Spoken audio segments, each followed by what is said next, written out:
Welcome to another edition of Expanding Mind.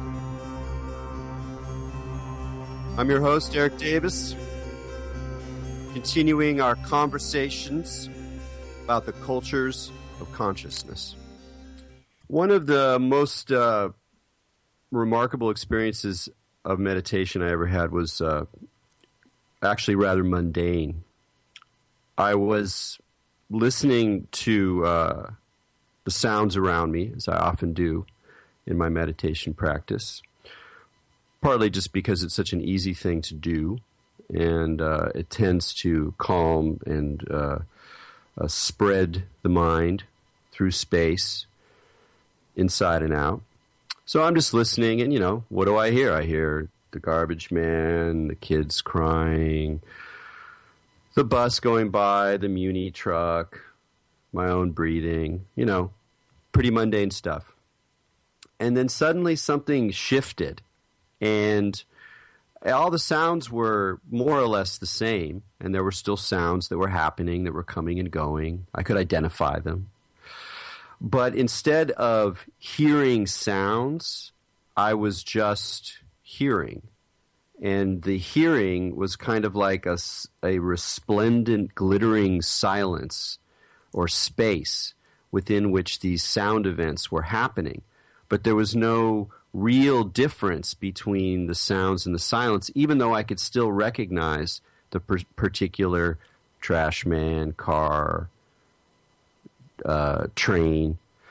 And it was a remarkable experience, one that's haunted me and probed me ever since, both before and after, in a way, because it made me realize how much a lot of my own experiences with meditation and with contemplation, with sitting, with relating to the world on a fundamental level really occur through the medium of sound much more intimately than vision. And in our culture, there's, of course, such a tremendous visual emphasis, and even though the culture and technical sophistication of sound is equal to that of vision, in some sense, I think we're still generally kind of overcoded in the visual department and a little bit unaware, unless we have particular obsessive musical or technical interests with the whole domains of sound, and particularly the potential for sound to open us up spiritually, whatever that means, but to open us up to deeper states of consciousness or more intimacy with what is happening, a sense of closeness, but also clarity about the world around us. And this reminds me of another story I think I might have told on this show before, one of my favorite meditation tales, also in the realm of sound. This was about 5 days into a week-long Zen retreat many years ago. I'm a less athletic meditator these days. I was very, very calm, very little extra chat, deeply kind of blissed out in the body, but very awake and calm. And then suddenly, off in the distance, I began to hear these sounds, musical sounds, kind of a bell, a gong, a flute. And I was like, oh man, I'm hearing the inner music, as they talk about that in the texts. Lots of texts mention hearing these inner sounds, and we're going to be hearing more about inner sounds today with our guest Baird Hersey in just a second. And so there I am, I'm, wow, great. And I'm listening, and I'm hearing the bells, and I'm hearing the chimes, and I'm listening, and then at some point I go, it's a little cheesy. It's kind of new age. And I was amazed that my critical sensibility, my the ear that listens to Frank Zappa and not Paul Horn, popped into this meditation session and had to offer its own critique of the wonderful heavenly music that I was hearing from the inside of my psyche or wherever it was happening. That said, It's a remarkable phenomenon. One of the things about Baird's new book, The Practice of Nada Yoga, is basically the practice of sound yoga. And he talks about these inner sounds and how to cultivate a relationship to them. But more than just focusing in on some very interesting Hindu derived techniques for reaching these more subtle states of sound within, his book is a really wonderful encouragement just to listen differently in our ordinary lives, in our meditations, in our enjoyment of music, and to really take advantage of the fact that sound and listening and hearing are extremely multidimensional space where we have a lot of, not control, but a lot of different options for how we engage it and how we shape our own listening and how our listening becomes a sort of vehicle for our thinking and our awareness. So that I really believe that listening to sound and to understanding how music and sound both work on a technical level as well as a cultural or emotional level is one of the ways that we think better and indeed pay better attention to the world. So I'm really looking forward to this conversation. I think it's a terrific, very accessible book with lots of great handy exercises and some pretty esoteric stuff too that is very interesting that we'll be talking about. But before we bring Baird onto the show, of course, our co-host here on Expanding Mind, Maja Daou. Hey, Maja. Hi, Erik. How's it going? It's going really good. I was pretty inspired by reading Baird's book actually, because it forced me to go back and think. When it forced me, it encouraged me, it resonated, and so I went back and thought about all of these extraordinary sound experiences I'd had in my life, and there were really quite a number of them that were sort of sitting back there that I dusted off, and I hit it again with memory and could kind of recall the event, and it was really it's a pretty inspiring thing. I wanted to ask you, I mean, when you think about this whole question of inner sound or spiritual sounds or resonance and the kind of mysteries therein, what comes to your mind from your experience?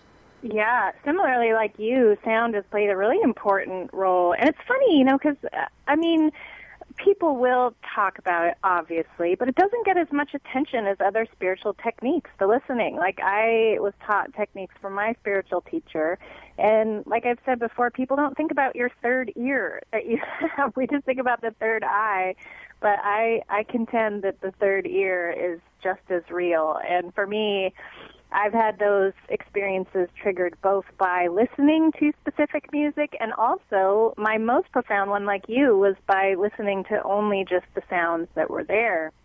And for me, I was practicing this method, and I was going for a walk, and I was walking through these trees, and it was very New Agey, like you described. What happened to me was I could hear, or at least I thought I could, or had some perception that I could hear the plants and trees around me. And it was like the music of heaven. I don't know how else everyone was jazzed. Like, it was like, it was like this triumphant, it felt like zippity-doo-dah. It felt like I was walking through the zippity-doo-dah scene, and there was music all around, and I couldn't even believe it. I was like, this is like happening all the time, where there's this kind of like symphony of things happening, and you just remain unaware of it until you kind of open that third ear part. I love that. It reminds me that there is even a band called the Third Ear Band. It's a great idea. The more third ear. Yeah. And speaking of third ear, or third part of the conversation, Baird, welcome to Expanding Mind. Hey, thank you both for inviting me. I really appreciate you having me on. Yeah, I thought one place to start, and you talk about a little bit in your book, is just a little bit about your own background as a musician, your relationship to music. Because one of the things I really liked about your book is that even though you're a decades-long spiritual practitioner, and you have done a lot of work in different traditions, you very much bring yourself in as a a dude who's just been on this path for a long time, and it really kind of grew out of earlier experiences with music, with being a musician and a composer, listening to music in different ways, and your own kind of personal journey, out of the sort of musical zone that you've also kept up with your the music you make with the group Prana, and we'll talk about that a little bit later. So I'd just love to hear a little bit about how you see your own kind of history with music as, in some sense, leading you to or setting you up for your later discovery and exploration of Nada Yoga. Well, first of all, I'd just like to say it's nice to be there among the auditorily enhanced. The two of you, are obviously attuned to your ears and the auditory world around you. And as you said, the culture is mainly focused on the visual. So it's nice to be among the members of that club. And also, I'm very interested in the Zippity Doodah lineage and how I can get in touch with that particular study, because it sounds like it would open a door. Anyway, music, I just have always been very tuned into sounds around me, even as a kid. My mom once told me she found me playing a melody on a radiator with sticks, or I would do sound experiments like recording dripping water and then speed it up to see if there was a rhythmic pattern. So I've always been sort of tuned into the sounds around me. And as an early teenager, I got to see the Beatles' first performance here in this country, which was the rehearsal for the first Ed Sullivan show. And I looked around at the audience and what was going on and looked at them on stage, and I said, this is a pretty good job. So, I started playing in rock bands and went on to study orchestration and composition and had recordings with major labels and playing in rock bands and later with my jazz group, and just always have been listening. That's the thing. It's all about the listening, from seeing Jimi Hendrix at Monterey Pop and Ravi Shankar, and just the sound, mainly for me at that point, had a real cultural component. It was part of what was going on those days. But just really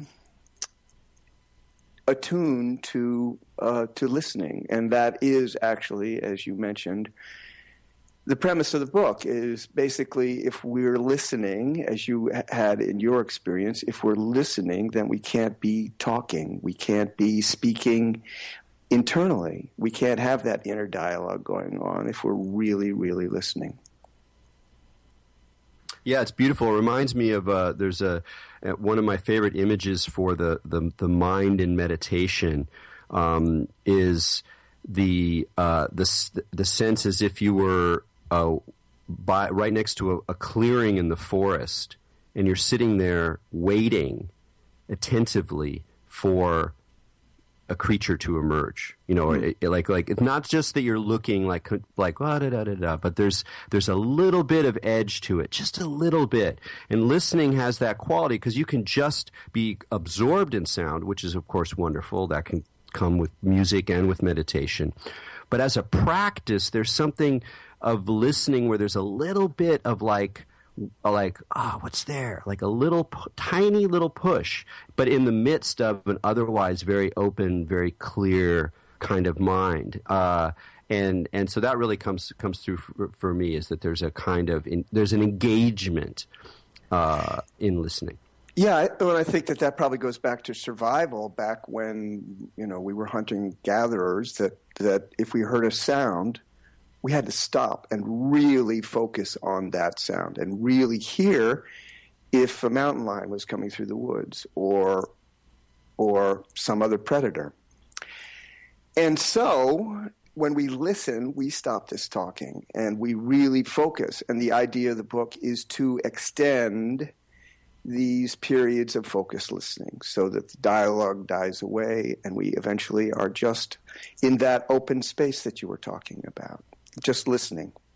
Well, and it's so interesting because, I mean, how many people throughout history try and find ways to get that going on, right? If you look at almost any kind of enlightenment philosophy or yoga, they all are trying to get like all these techniques to get your inside voice to just shut up, right? So it's kind of funny, like that it's actually just listening, which is the opposite of talking, that ends up being the antidote to provide the arena for that space to open.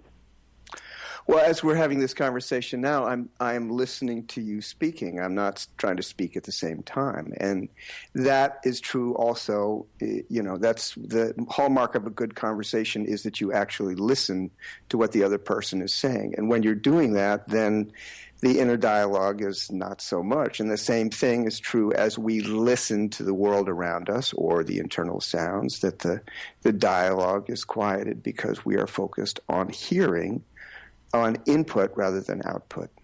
Hmm.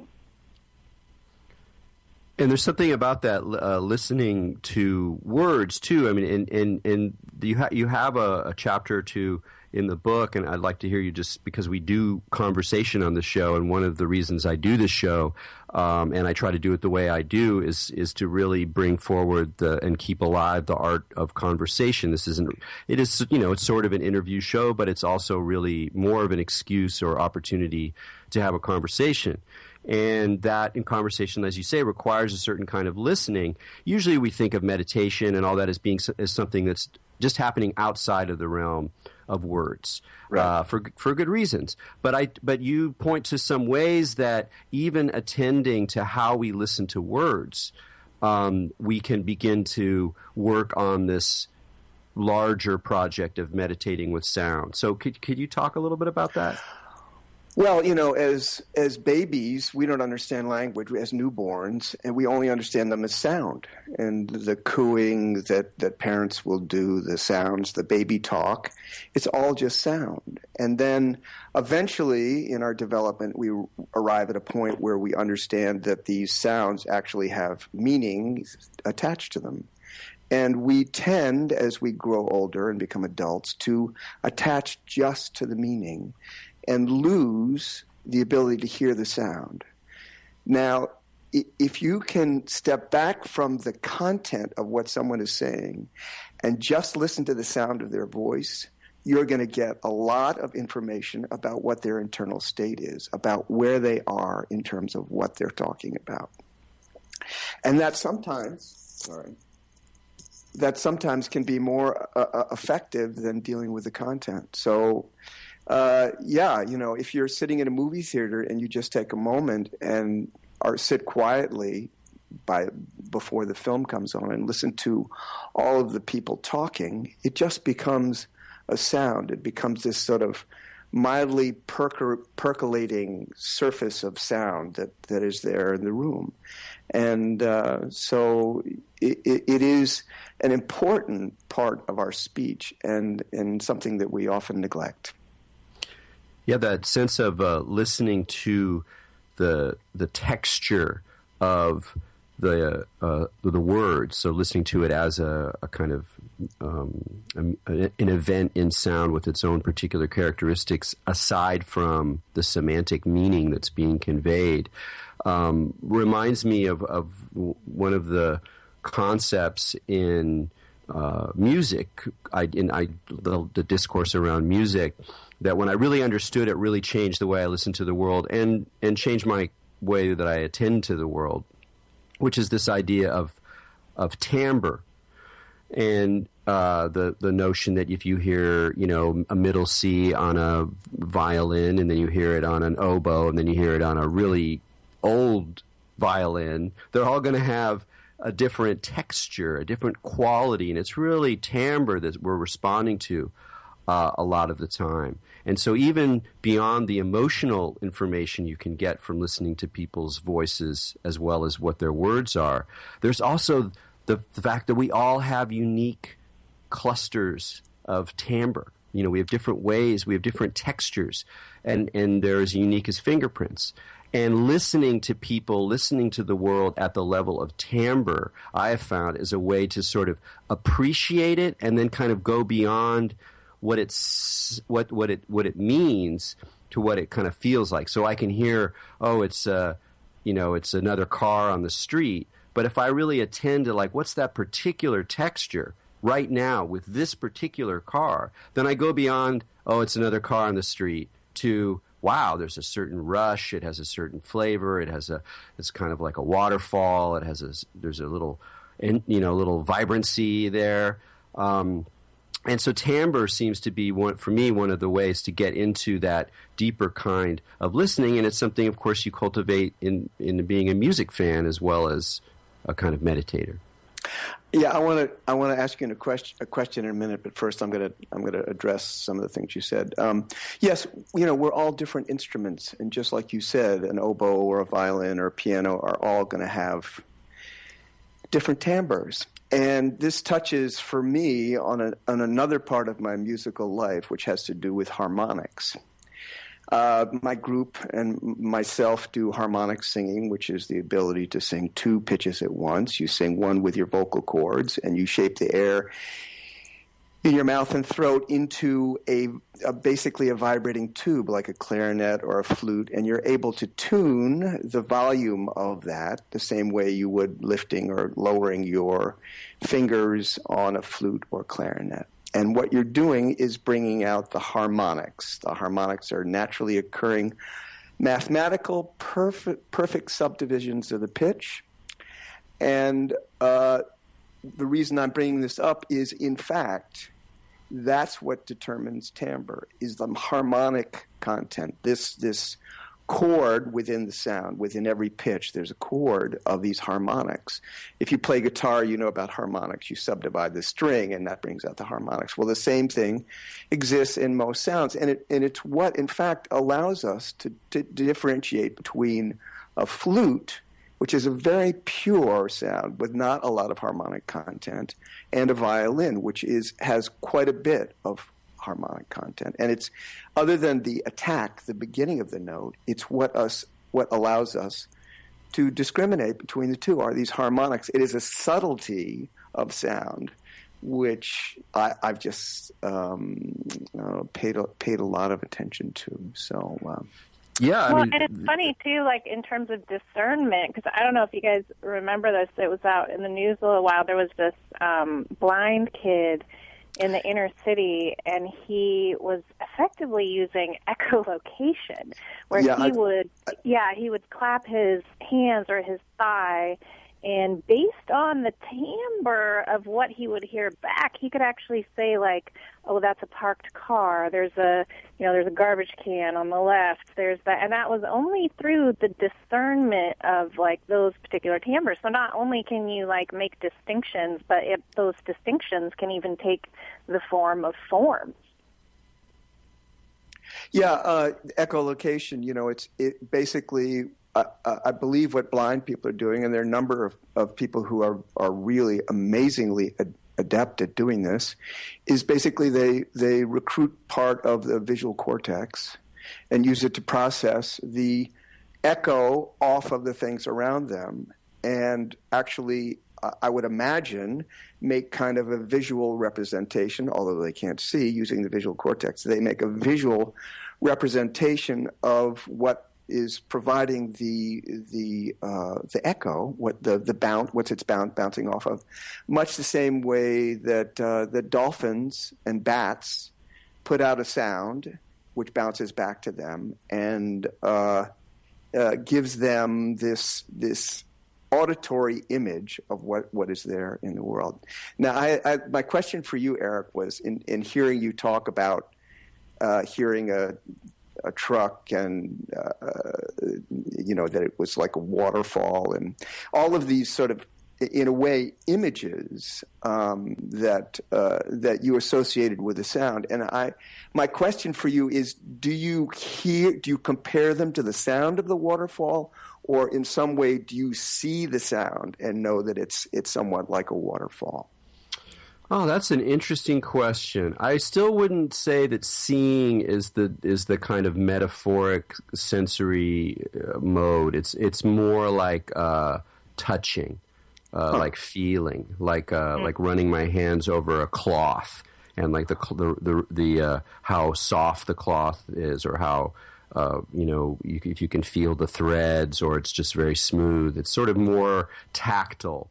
I would say is my dominant metaphor for sound, like for abstract sound like that. So you actually feel the sounds then? Yeah, I would say that's true.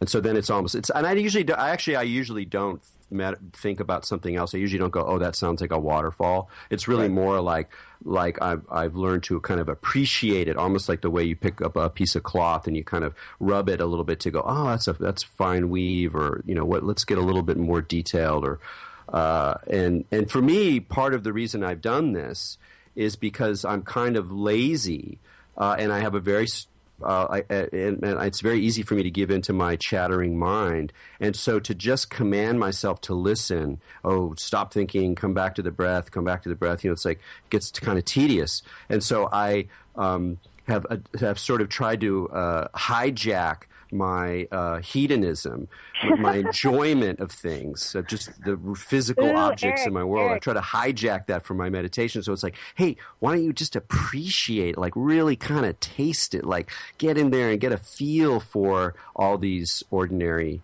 otherwise supposedly boring sounds, to find out that they're not boring at all. And so that's kind of my quote unquote technique. It's like, it reminds me of that line from the Baudelaire poem. He says, my senses into one sense flow. Her scent is music, soft and low. It's interesting, Erik, because it sounds as if you are actually describing synesthesia, which I talk a little bit about the book, which is the blending of two senses. And I don't know if you've ever done any investigation of that for yourself, but I have synesthesia, and I only figured it out about 4 or 5 years ago, because people who have synesthesia tend to think everybody processes their perception, their perceptual input the same. And I was in a rehearsal with Prana, and I was talking. I actually have auditory visual synesthesia, so I see sounds. So I was describing what the sort of panoramic view of this piece, and I'd say, you can see the melody moving through space, and this has a shape like this and a kind of shiny aspect, and I said to the group, and you all process like this too. You all see things like this way, and everybody looked at me and said, no. So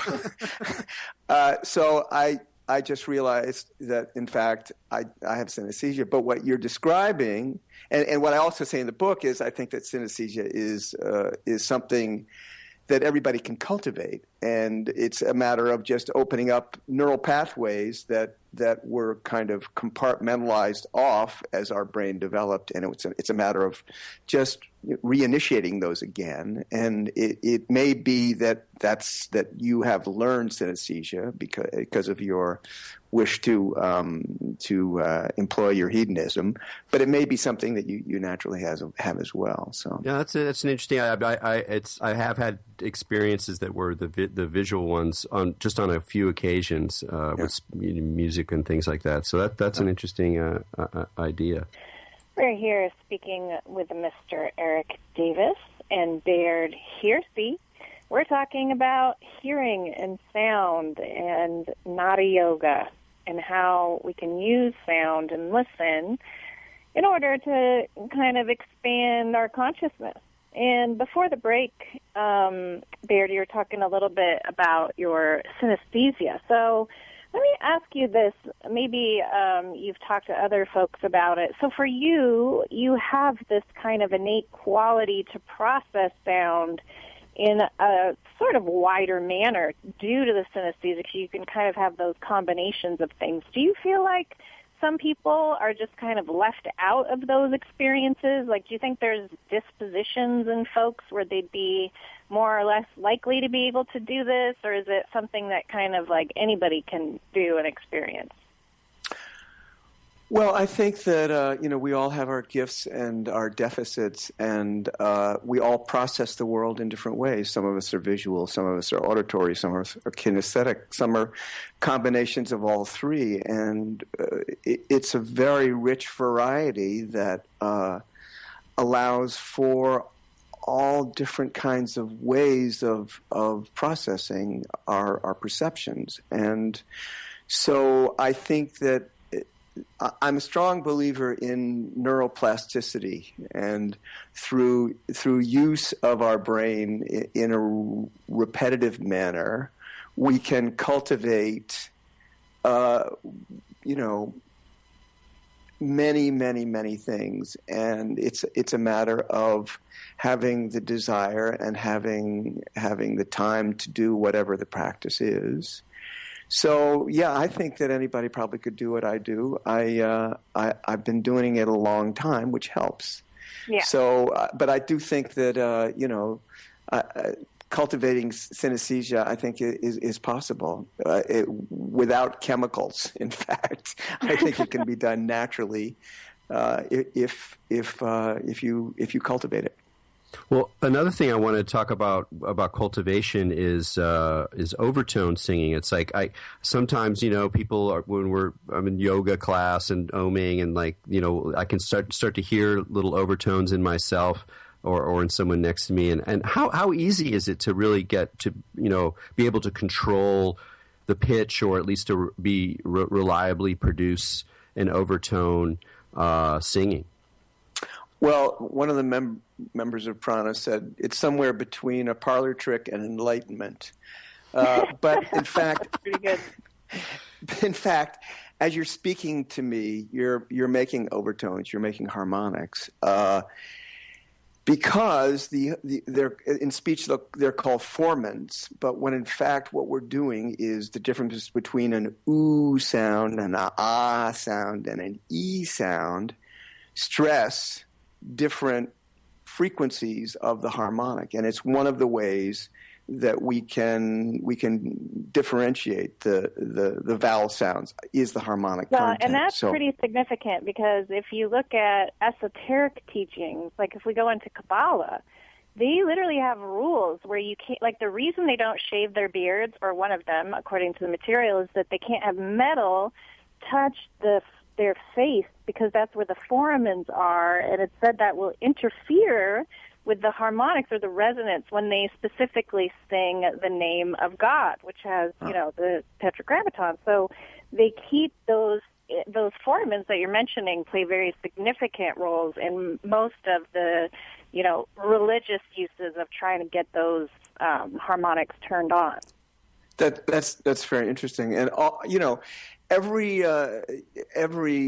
great singer usually has a harmonically rich sound. That's basically part of having a wonderful sound, is the resonance, and that certainly is true, I think, within religious traditions, those that have a cantor or someone who is chanting for the assembled congregation.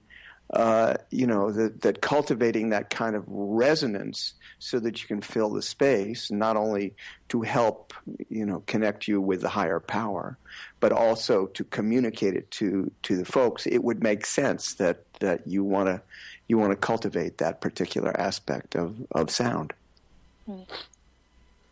And so, resonance, it's both a practice, almost a technical practice in terms of becoming aware of controlling the resonant frequencies of your voice such that you're actually able to produce these clear high overtones. But it's also a sort of spiritual metaphor. It's also a metaphor for the sympathetic responsiveness of the world. It's a very interesting idea, because it's both something physics can affirm and that musical practice can affirm, but it seems to open up into something deeper. Is resonance in a sense both the experience of it and working with it, understanding it in some ways? Can that help lead to some of these more subtle and esoteric, if you will, inner sounds? Well, I think again, it's listening, and in Vedanta there is a teaching which is the more subtle something is, the more pervasive it is, and the more pervasive it is, the more subtle it is. Harmonics are around us all the time. I actually, when I teach people, I say, when you start hearing the harmonics in the blender or the leaf blower, or in the rheostats of the lights in the room, it's like it becomes sort of a form of mental illness. You can't not hear the harmonics because it becomes so present to you. But it is, again, just a very subtle form of listening, and the bringing out the harmonic has to do with what you were talking about, which happens in yoga classes, that you're beginning to hear them. And when you begin to hear them, then that allows you to focus a little more the sound, to filter away all the other harmonics and focus on that one particular harmonic that you're hearing, and allow you to bring it out. So that cycle then again of listening and reaction or lack thereof. But eventually, as with anything else, and I'm sure that you feel this way, even with the show that you're doing now, or over the course of many, many shows, is that the what you want to do is get whatever the technique is that you're doing, in this case harmonic singing or interviewing, the technique so down that you don't have to think about it. So you just get out of the way and let the sound or the interview kind of just flow through you. And in your case, as you talked about, just have a conversation, And with harmonics, it's really about technique, and then you let the technique go in order to just let, the universe, the divine, God, whatever word you want to use, love, whatever word, just let it come through you. Get out of the way. And, it's the flow state. It's athletes talk about it. It is that place of being, eminently present in the moment and letting whatever happens happen. So great. Since we're talking about it here, I want to make sure we play a track from Prana. And so this, what we're about to hear, we'll just hear the opening a little bit, is from the recent record Sadhana. And I must say, what we've already established, that I'm a bit of a music snob, and I'm also a long-term yoga practitioner. And those two things mean that I'm pretty sick of music. I find the kind of vague Hindu ambiance and the kind of earnest bhajan thing kind of at this boring to listen to. Not boring to do. I like it, but it's not that fun to listen to. So I was a little wary when I put on this record, but I love it. I listen to it often. It reminds me of some of other music I love very much by David Hikes and Eastern European choir and Bulgarian singing. There's a lot of wonderful influences in this record, so I highly recommend Sadhana in particular. And we're going to hear the beginning of Ocean of Bliss. So, engineer, please begin.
All right. So that was Ocean of Bliss from Sadhana, which I think is your most recent release. It came out in January. Yeah. Yeah, that's great. So do you travel around and perform? Yeah. We've done tours, and the group for that record grew to 10 people. And so that's a little difficult to get that many people around. So since then, I've scaled the group back down to now just to 5, and that's more manageable in terms of traveling. Mostly we're here on the East Coast, but we, have done some touring around as further Southwest and things like that. So that's great stuff. But I do want to. We can talk more about that as well, but I would like to hear more from you about the real subtle stuff. This learning to listen to these inner sounds, and what are some of the teachings in particular? I mean, you have some collected in the back of your book, but what are some of the teachings from meditation books and manuals from the ancients and to today that have helped illuminate what's exactly going on with these subtle sounds? And do they actually sound like sounds? Is it sort of like that heavenly music, or is it almost something even subtler than that? I think that it is actually what I call an internal perception, which is that you are actually hearing internal sounds. And initially, I think there are a list of 10 or 12 sounds, which were some that you talked about: drum, gong, flute, the sound of crickets or bees, what else? Waterfall, the ocean. And I think that initially some of these are just actually are turning our listening to the sounds of our body, our nervous system, our skeletal system, our respiration, our heartbeat, But as with all meditation, the point of meditation, at least initially, it doesn't really matter what it is, whether it's a candle flame or your breath or an internal sound. It is really just about focusing the mind, bringing the mind to focus. And, once you're on that track, then you can refine it. And in this case, for me, the most deeply engaging is a kind of high luminescent sound, kind of high frequency with a kind of luminescent, which is not, in fact, that different from the sound of harmonic singing, that high whistling that we just heard in the last piece. And then what happens is eventually, when you get deeply into it, is that you actually get beyond the listening. As in a way, what you described, you get into this place where the listening is just the vehicle to get you to then this is actually, for me, a kind of physical, expansive space, an expansive space that you are just in, with the mind being quiet. So just let me touch back about some of the teachings that the book is derived from. What initially engaged me was the Hatha Yoga Pradipika, which was basically many of these texts, even the Yoga Sutras, are actually just collations of teachings that are around or have been around for a while that seem pertinent to that person at that period. And Swami Swatmarama was the one who put together the Hatha Yoga Pradipika. But it, in fact, draws all the way back to the Rig Vedas, which are, about 3,500 years old, and one of the earliest religious texts. And so basically, these are teachings that have been handed down through lineages and refined and specialized through people's own practice experience, and so the the real heart of the teaching in this book draws from the Hatha Yoga Pradipika and then back to the Rig Veda. And then as I got into the practice further and further and had questions, then I expanded my search to lots of other ancient Vedic texts that deal with sound and the practice of sound meditation. Have you are you familiar with the Surangama Sutra, the Chinese Buddha Sutra? No. But it's very. Yeah, you should check it out, because what it basically, there's a sort of, the Arhats and the Buddha are arguing about the best method, the best sense to meditate on. Yes. And this sutra is unambiguous that sound wins. And there's a very interesting chapter that is often talked about where the Buddha takes Ananda through listening to the presence of a sound, the decay of the sound, and then he points out the difference between, or the confusion that people make between hearing and the presence of sound, making the point that hearing is a kind of endless, open background upon which individual sounds happen. So he uses it as this way of making points about meditation states and the nature of reality. So it's a really nifty sutra. Yeah, the Hatha Yoga Pradipika, one of the verses is, through the listening to the nada for 15 days, the yogi overcomes all obstacles and feels blissful. So that's kind of like the express train of meditation. And I just think it really has to do with, if you're listening, you can't be talking. And it's all about quieting the yakety, yakety, yakety, yak that goes on within all of us, Well, let me ask you this, because this is kind of interesting along these lines. So there's apparently this contingency of people who can hear this sound that won't go away. I don't know if you've heard of this. It's called the hum, they call it.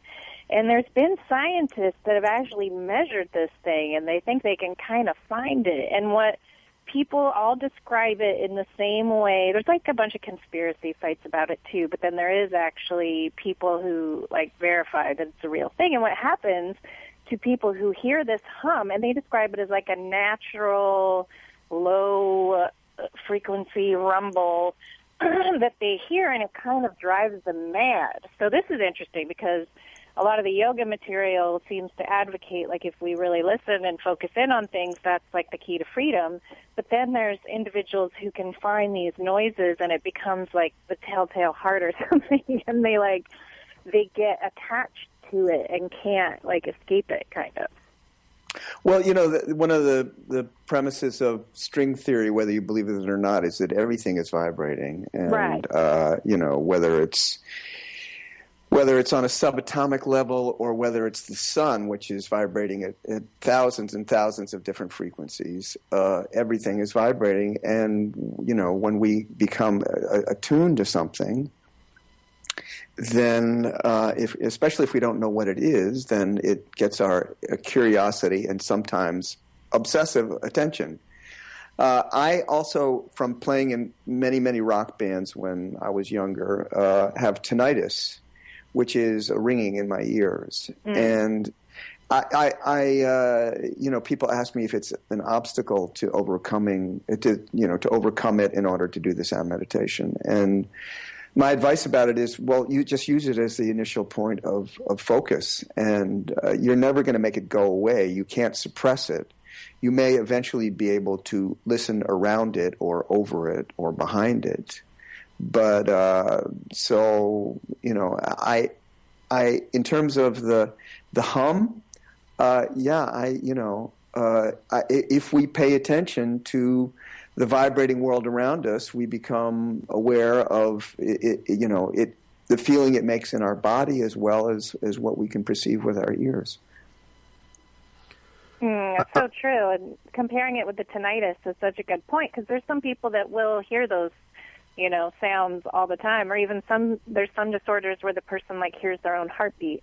And so instead of just making it make you crazy, it makes sense to try to use it as like a stepping stone of focus. I think Brahmananda said, tonight, well, doctors will tell you, tinnitus is an incurable disease and it just gets worse as you get older. But Brahmananda said, it is a message from God to pay attention to your inner life. So I tend to take even though I have it, I tend to take the second point of view about it. So that's interesting.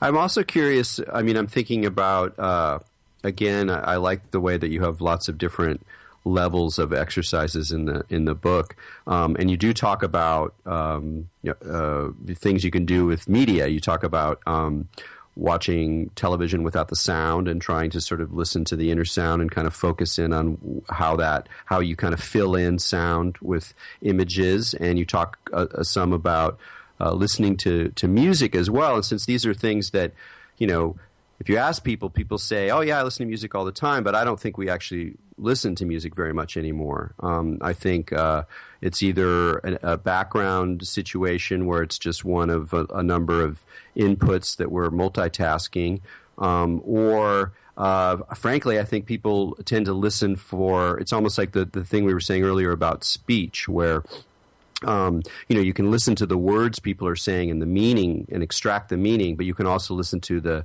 timbre or the tone or all of these sort of non-word, non-linguistic elements to it. And I think people often process music more as data now. It's like it's just another way of like managing data, and this band is citing this band, and you can hear the comment, and everything is embedded in a lot of discourse. And I think that it's actually hard to make time for deep listening, but it does mean that it's something that we all have available. I mean, it's like it might be hard for people to meditate half an hour a day, but if you're like, hey, you love a record, you get a new record, something like, how about this time, instead of listening to it the normal way you do, you really listen to it. How do you have any advice or ways of thinking about listening to music in a way that begins to encourage these kinds of deeper techniques of awareness and attention? Well, I think the reason a lot of people listen to music is because of how it makes them feel, and you can use it as a mood altering environment. If you have to clean the house, if you put on some upbeat rock and roll or dance music, it makes it easier than if you're putting on something that's slow and But there may be times when you've